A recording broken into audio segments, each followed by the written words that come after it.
Hello बच्चों, कैसे हैं आप। आज हम कर रहे हैं कक्षा 6 क्लास का बाल राम कथा का प्रथम अध्याय है अवधपुरी में राम। पहला चैप्टर है अवधपुरी में राम, कक्षा 6 क्लास का बाल राम कथा। ठीक है, प्रश्न उत्तर सीधा कर रहे हैं बच्चों। और बच्चों को प्रश्न उत्तर में दिक्कत आ रही थी क्योंकि अवधपुरी में राम, ये जो बाल राम कथा है, पढ़ने के बाद बच्चे कह रहे थे प्रश्न उत्तर नहीं है, तो कुछ प्रश्न उत्तर यहाँ लिखे हैं। आप अपनी कॉपी में लिखकर इनका अभ्यास कर सकते हैं। देखिए, पहला प्रश्न है, ये पहले अध्याय है जिसके प्रश्न उत्तर हैं। महाराज दशरथ कौन थे, उनकी कितनी रानियां थीं, है ना। हमने पढ़ा है अवधपुरी में राम में।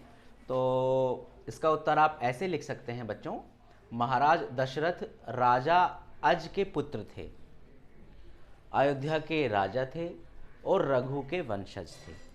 ठीक है, उनकी 3 रानियां थीं, बड़ी रानी कौशल्या, मंझली सुमित्रा और छोटी रानी केकई थी। ठीक है, इस तरह से दूसरा प्रश्न आप लिख सकते हैं बच्चों, विश्वामित्र कौन थे। ठीक है, तो आप इसका उत्तर ऐसे लिखेंगे, विश्वामित्र स्वयं राजा थे, उन्होंने अपना राजपाट छोड़ दिया था और सन्यासी बन गए थे। वे जंगल में आश्रम बनाकर रहने लगे थे। ठीक है, दूसरे प्रश्न का उत्तर आप ऐसे लिख सकते हैं। तीसरा प्रश्न है इसी पाठ का, विश्वामित्र के आश्रम का क्या नाम था। ठीक है, आप उत्तर लिखेंगे, विश्वामित्र के आश्रम का नाम सिद्धाश्रम था।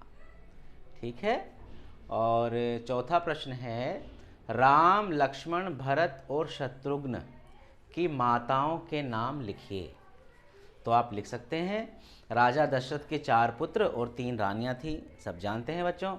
तो राम की माता जी का नाम कौशल्या, लक्ष्मण और शत्रुघ्न की माता जी का नाम सुमित्रा और भरत की माता का नाम कैकेयी था।